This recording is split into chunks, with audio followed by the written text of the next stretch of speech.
नमस्कार, मी Raju निर्भवने, police diary news. आत्ताच एक धक्कादायक बातमी समोर आली आहे.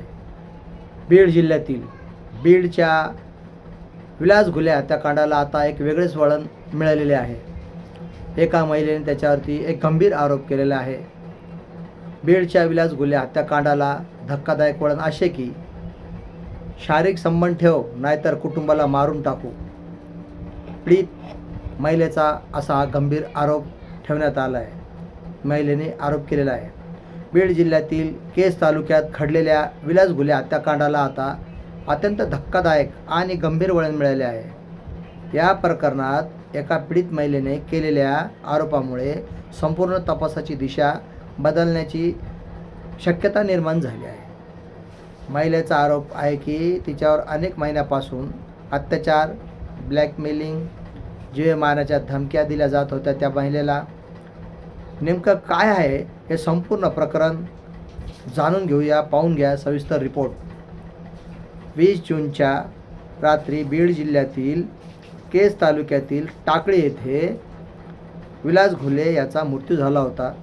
सुरुवातीला हे प्रकरण 2 गटातील वादातून झालेली हत्या असल्याचे समोर आले होते. मात्र आता एका पीडित महिलेने केलेल्या गंभीर आरोपामुळे या प्रकरणाला वेगळेच वळण मिळाले आहे. पीडित महिलेचा दावा आहे की विलासघुलेचा मित्र उमेश माने याने बंदुकीचा धाक दाखवून तिच्यावर अनेकदा अत्याचार केलेत. इतकेच नाही तर तिचे आक्षेपार्ह व्हिडिओ तयार करून ते सोशल मीडियावर व्हायरल करण्याची धमकी देत पैशाची मागणीही त्या महिलेकडे करण्यात आली होती. महिलेच्या म्हणण्यानुसार या प्रकारामुळे तिचे आणि तिच्या संपूर्ण कुटुंबाचे आयुष्य भयभीत झाले होते. महिलेने आणखी एक गंभीर आरोप केला आहे. ती सांगते की 3 जून रोजी विलासघुलेने तिच्यावर शारीरिक संबंध ठेवण्यासाठी दबाव टाकला. नकार दिल्यास तिच्या पतीला आणि मुलांना ठार मारण्याची धमकी दिली. त्यानंतर 20 जूनच्या रात्री पुन्हा आरोपी तिच्या घरासमोर आले आणि शिवीगाळ करत जीवे मारण्याची धमकी दिली असा आरोपही करण्यात आला आहे. दरम्यान या सततच्या त्रासातून मार्ग काढण्यासाठी आणि आरोपींना समजून सांगण्यासाठी पीडितेचे वडील आणि पती एका हॉटेलवर गेले समजून सांगण्यासाठी. मात्र तेथे दोन्ही बाजूमध्ये जोरदार झटापट झाली आणि त्या ठिकाणी त्या हॉटेलवर महिलेच्या दाव्यानुसार आरोपीकडून काचेच्या बाटल्या आणि विटांनी हल्ला करण्यात आला. स्वतःचा आणि कुटुंबाचा जीव वाचवण्यासाठी झालेल्या प्रतिहल्ल्यात विलासघुलेचा मृत्यू झाला असा दावा पीडितेने केला आहे. या प्रकरणात स्थानिक पोलिसावरही गंभीर आरोप करण्यात आले आहे. महिलेचे म्हणणे आहे की वारंवार तक्रार करण्याचा प्रयत्न करूनही पोलिसांनी तिची FIR नोंदवून घेतली नाही. यामुळेच आरोपीचे मनोबल वाढले आहे आणि अखेर दुर्दैवी घटना घडली असा आरोपही करण्यात आला आहे.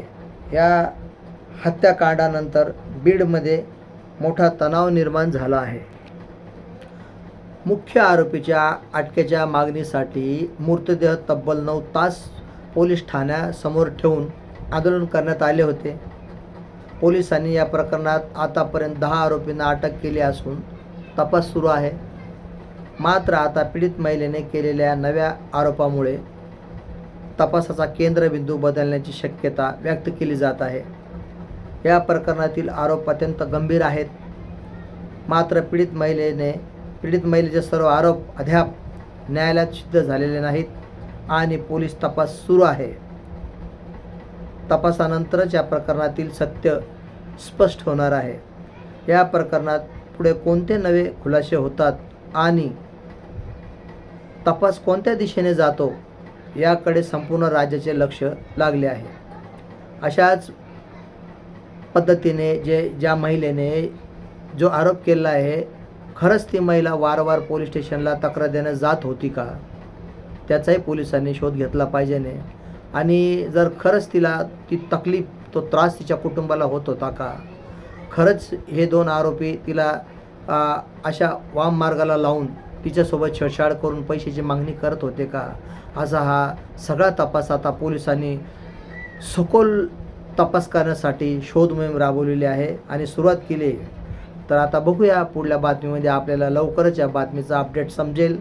अशाच वेगवान, विश्वासार्ह आणि सखोल गुन्हेगारी बातम्यांसाठी पोलीस डायरी न्यूजला सबस्क्राईब करा, व्हिडिओला लाईक करा आणि बेल आयकॉनला दाबायला विसरू नका. मी राजू निर्भवने.